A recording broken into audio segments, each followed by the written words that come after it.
Vous êtes professionnel ou non? Vous êtes en direct de partout où vous êtes. C'est le monde entier que la CCMC TV expose cette œuvre de Dieu devant vos écrans. Donc moi, c'est René H à la présentation. Ce matin, nous allons recevoir l'homme de Dieu, Wilson Katovovo. Et donc, bien-aimés dans le Seigneur, de partout où vous êtes, veuillez cliquer, aimer et commenter quelque part. Parce que bien sûr, aujourd'hui, nous allons parler d'un thème, la découverte de son appel au ministère. Comment tu peux découvrir ton appel au ministère pour ne pas tâtonner?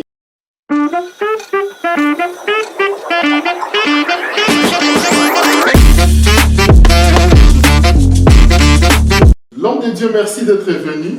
Merci. Heureux de vous recevoir. Je suis très honoré d'être ensemble avec vous sur ces plateaux de la CCMC TV. Le plaisir est partagé. Amen. Pouvez-vous brièvement vous présenter? Donc déjà, je vous salue dans le nom de notre Seigneur et Sauveur Jésus-Christ, de Amen. partout où vous nous suivez. Je suis votre frère, Wilson Katovovo, Oui. comme le frère m'avait déjà présenté. Oui. Je suis serviteur de Dieu, je suis conducteur de culte dans mon église, de là où je viens. Et maintenant là, c'est ce que je fais, je suis conducteur de culte. Oui. Et à part ça, il y a d'autres activités singulières dans lesquelles j'œuvre. Je suis célibataire, je ne suis pas encore marié. Amen. À très bientôt. Je m'attache à la grâce de l'homme de Dieu. Oui, oui. Amen. Donc à très bientôt, je pense que le Seigneur va ouvrir les portes de ces cadres-là. Amen. Merci. L'homme de Dieu, merci d'être là. Quel a été ton parcours de foi? Ou bien comment découvrir quel est le parcours que quelqu'un peut mener pour découvrir s'il a été réellement appelé au ministère? Les parcours pour découvrir son appel. Merci beaucoup pour la question. Ouais. Déjà, avant de parler du parcours en soi, il Ouais. faut savoir déjà à quoi on est appelé. Ouais. Parce qu'on commence à faire la carrière ou la marche Ouais.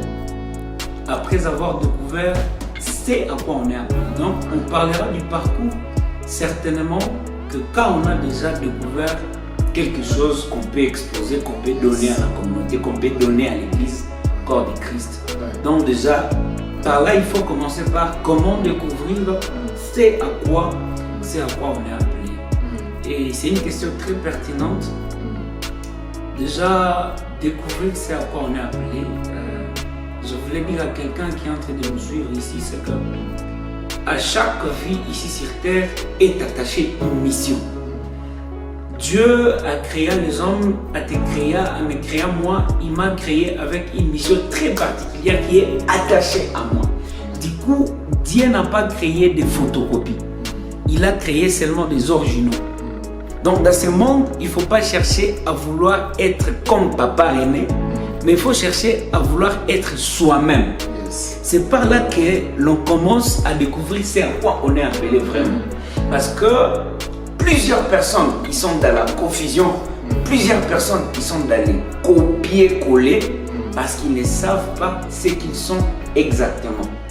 Alors j'aimerais dire à quelqu'un qui est en train de nous suivre à ce pareil moment que tu es original.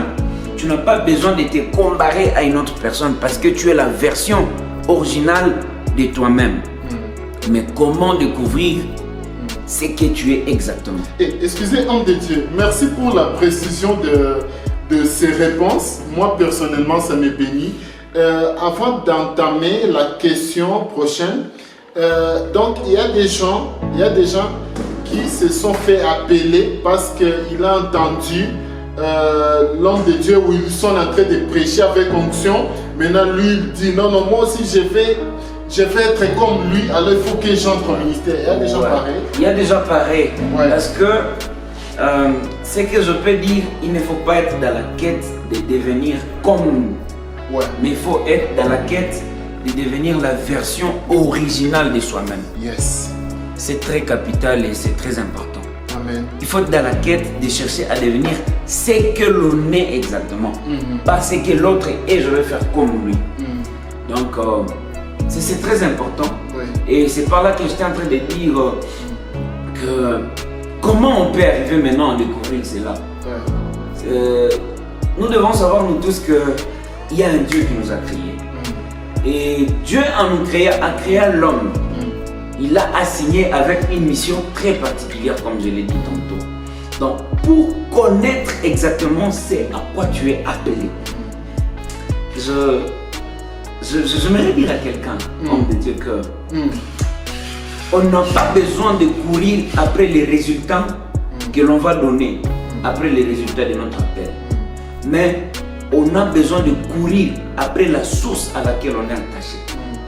C'est-à-dire, on n'attend pas que voir des gens qui prêchent bien, qui chantent bien, qui adorent, qui font des exploits. C'est bon, c'est important. Mais ce qui compte beaucoup plus, c'est la source à laquelle on est attaché. Même le Seigneur a dit, on reconnaîtra l'arbre par ses fruits.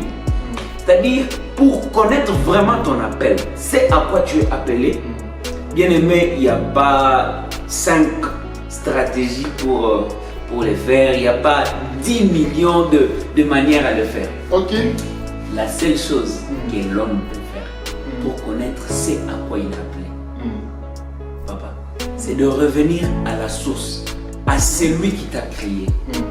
C'est-à-dire, pour connaître comment je peux utiliser mon téléphone, j'ai besoin de savoir les créateurs c'est qui et comment il a fait, quels sont les éléments qu'il a placés dedans pour que je sois en mesure de découvrir ce qui est dedans. C'est-à-dire, c'est pareil pour l'homme aussi. Tu veux connaître ce à quoi tu es appelé, rentre à la source, rentre à celui qui t'a créé, au créateur, à celui qui s'appelle Adonai, celui qui t'a créé, qui t'a façonné. Il connaît exactement la mission à laquelle il t'a appelé.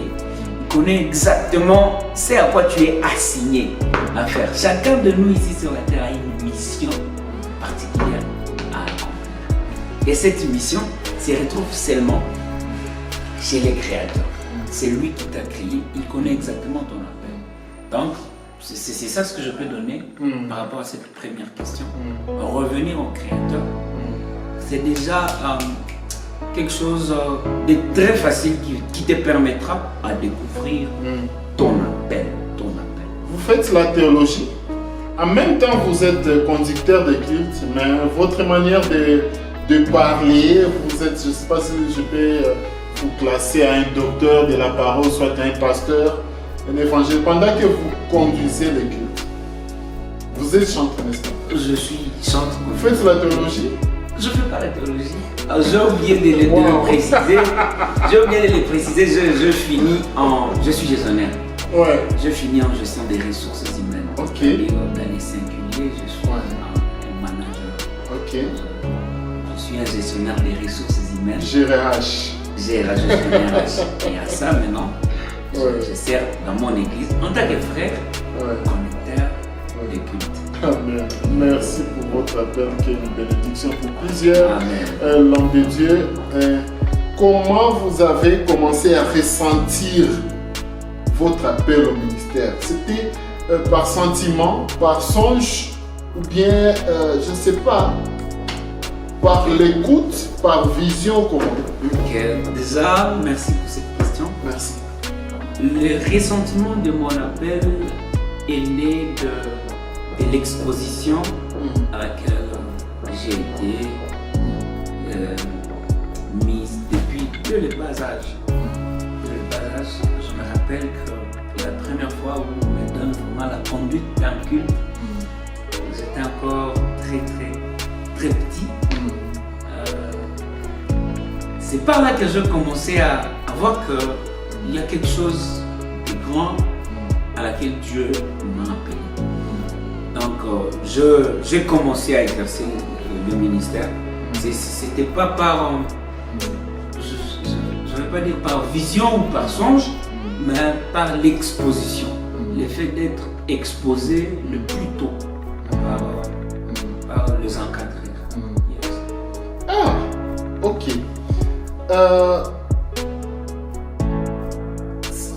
Quel sentiment avez-vous éprouvé au début? Quand les gens, la plupart, quand les gens t'acclament, quand les gens vous apprécient,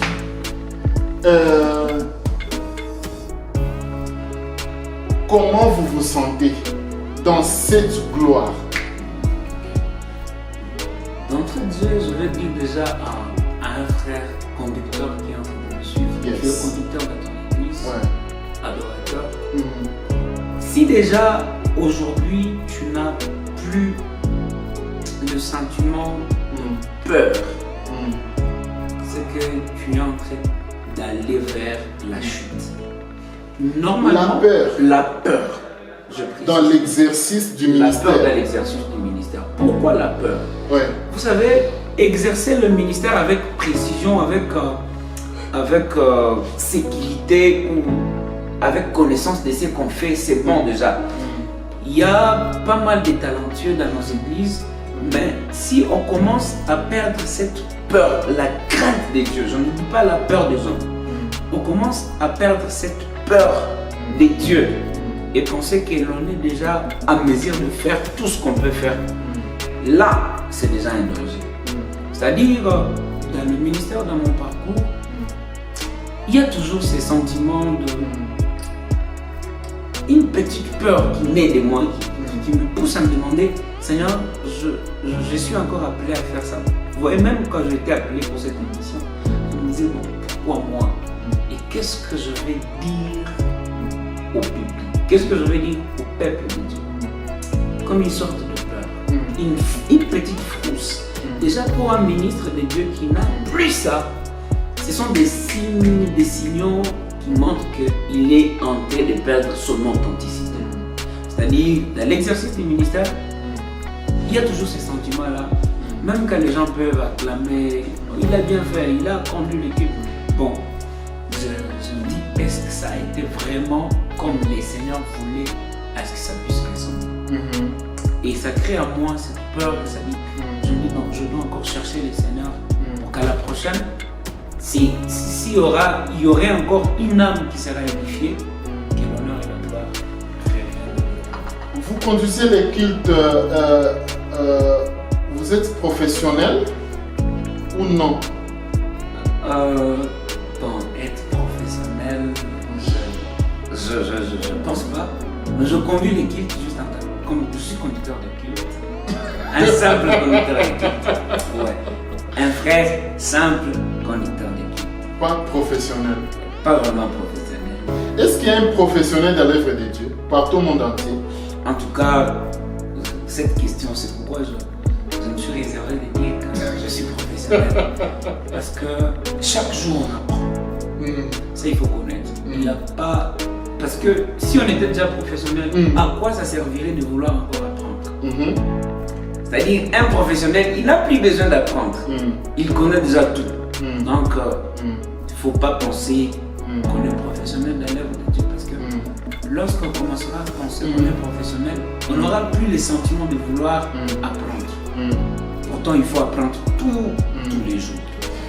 Quelles sont vos perspectives d'avenir dans l'œuvre de Dieu, dans le ministère que vous exercez? Le perspective d'avenir, c'est... Je vais aller loin avec ce ministère de conducteur de culte. Je vais aller vraiment loin.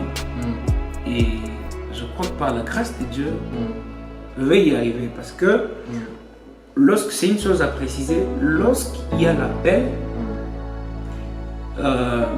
j'ai dit qu'il ne faut pas chercher à être la copie d'une autre personne. Il faut rester original. Cependant, il y a de personnes qui sont des mentors, qui peuvent t'encadrer, qui peuvent t'orienter, développer ce que tu es. Et moi, dans ma perspective, j'ai l'image de 5 ans, 6 ans, de ce que j'aimerais devenir en tant qu'un adorateur. Pourquoi pas faire un ministère d'encadrement, une école d'adoration pour essayer au fait d'aider le frère et les sœurs de la communauté de l'Église corps de Christ à mieux connaître les rappels et comment exercer le ministère dans le monde.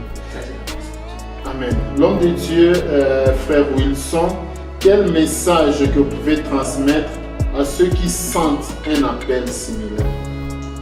à ceux qui sentent un appel similaire, Ouais. un appel que je vais vous donner, ou alors le message clé que je vais vous donner, c'est rester attaché à la source. Yes. Parce que les dieux qui donnent la vision, ils donnent aussi la provision.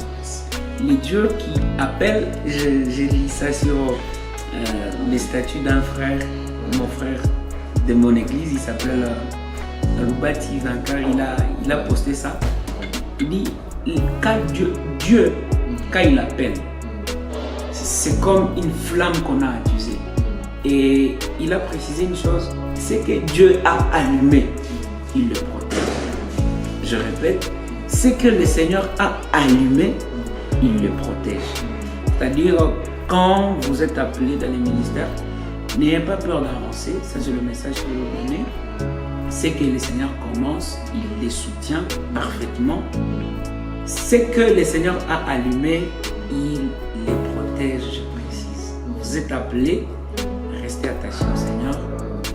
Avec l'Éternel, il est écrit dans le psaume que nous ferons des exploits. Restez aux sources et Dieu va protéger ce qu'il a mis dans vous. Vous serez abondamment élevés par la grâce de Dieu. Et merci homme de Dieu d'avoir accepté nos invitations. Là c'est la 6e CTV, bien sûr, ce n'est pas la première fois que vous allez vous présenter sur votre chaîne, bien sûr. Vous êtes très à l'aise, vous êtes très honoré. Donc sentez-vous très à l'aise. Et je vais demander aux amis de prendre son numéro. C'est moi qui vous donne cette autorisation de prendre son numéro, veuillez l'appeler. S'il y a des questions particulières, ne manquez pas, n'hésitez pas à l'appeler. Il sera pour vous une bénédiction. Sur cette bande rouge, il y aura son nom et son numéro de téléphone. Que Dieu vous bénisse. Restez connectés. Amen. Ciao.